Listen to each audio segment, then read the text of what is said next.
Okay. And now my privilege to introduce our keynote speaker, Thomas Curran. He's a retired state police officer, Vietnam vet, and lifelong Milton resident. And you know, the work that he's done both under the state police and in the military cannot be underestimated. Our first responders are every bit as much on the front lines as our military. So it's my honor and privilege to introduce Tom Curran.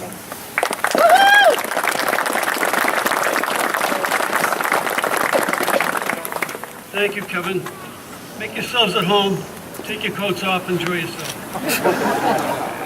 Thank you to all the dignitaries today for inviting me here today to say a few words as we celebrate Veterans Day. I am honored to be here. It's also a solemn day as we remember those soldiers who gave their lives so that we can live in this beautiful country.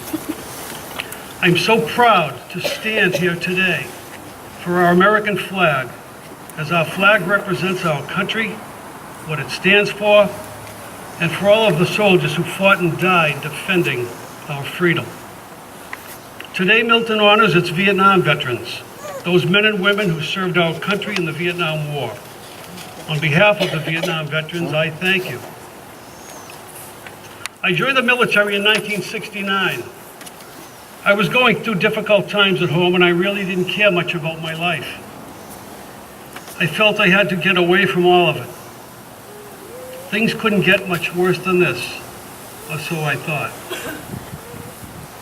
And then one Saturday afternoon, while hanging on the corner with my friends, it hit me. I knew what I wanted to do. One thing I have always felt is love for my country. I stood up and walked down to the recruiter's office in the Codman Square section of Dorchester.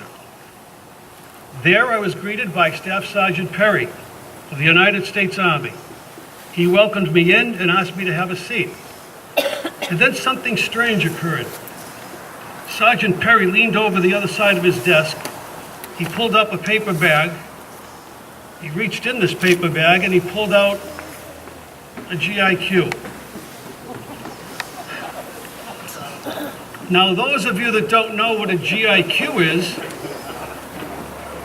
a GIQ is a quart of beer.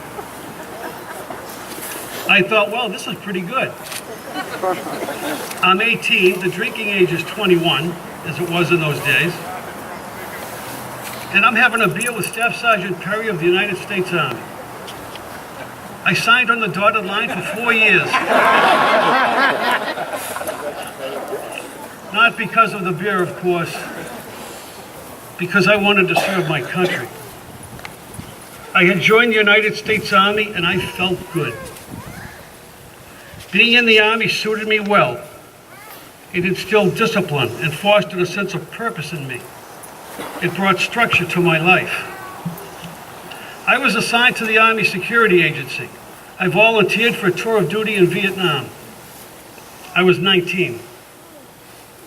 After several months in country, a country I knew nothing about, the heat, the humidity, the smell, and the overwhelming sense of loneliness, and the battles we were in, I knew this would be the worst year of my life if I made it.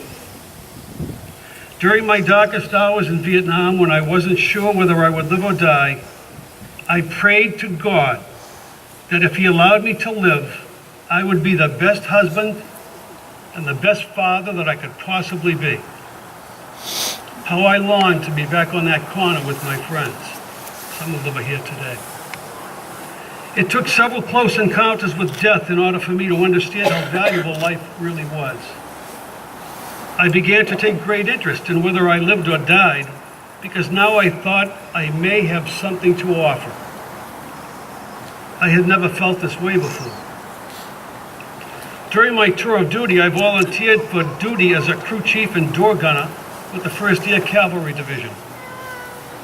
One of their helicopters had been shot down, and all 4 crew members perished in battle. It was strictly voluntary.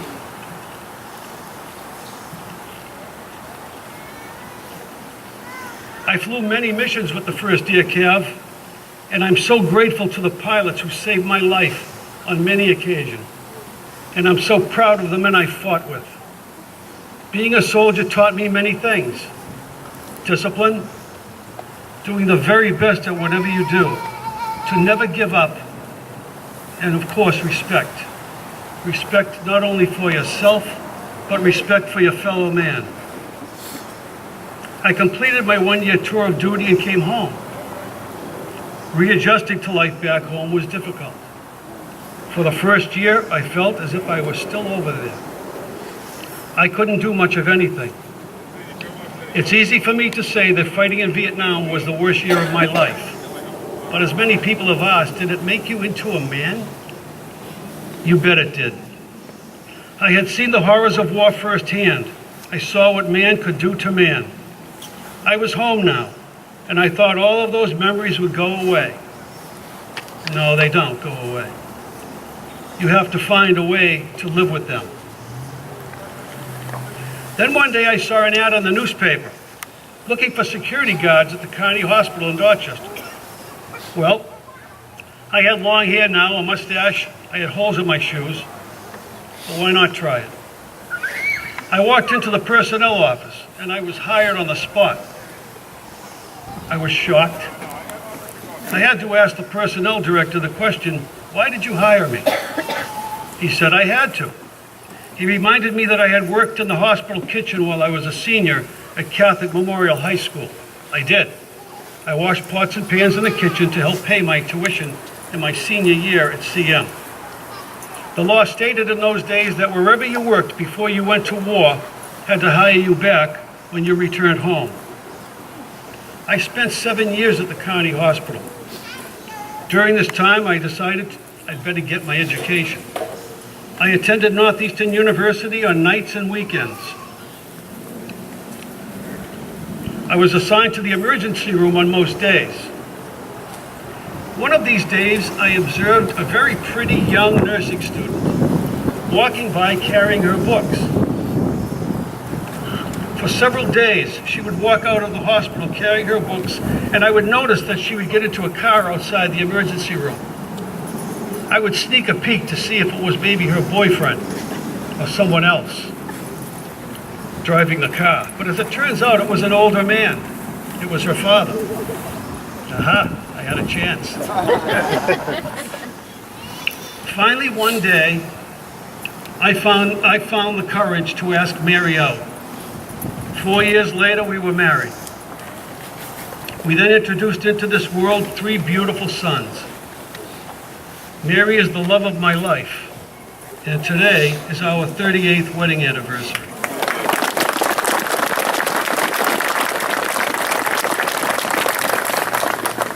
God had answered my prayers. In 1980, I was fortunate enough to become a member of the Massachusetts State Police. I retired with the rank of lieutenant after 27 years. To our veterans here today, all of you remember what it was like, wherever you may have been and in whatever capacity you may have served. We as fellow veterans know that no one is more against a war than the soldiers that fight in them. We pray for peace and we prepare for war. When we take an oath to protect and to defend, we do this with full commitment, without question. We do not have the time and capacity to sit back and decide if the reasons are appropriate or justified. This is not our job. Our job is to carry out the orders that are given to us. And we do this with the understanding that our lives may be sacrificed for a cause that we may not agree with or even understand at the time. We are soldiers. Thank you very much.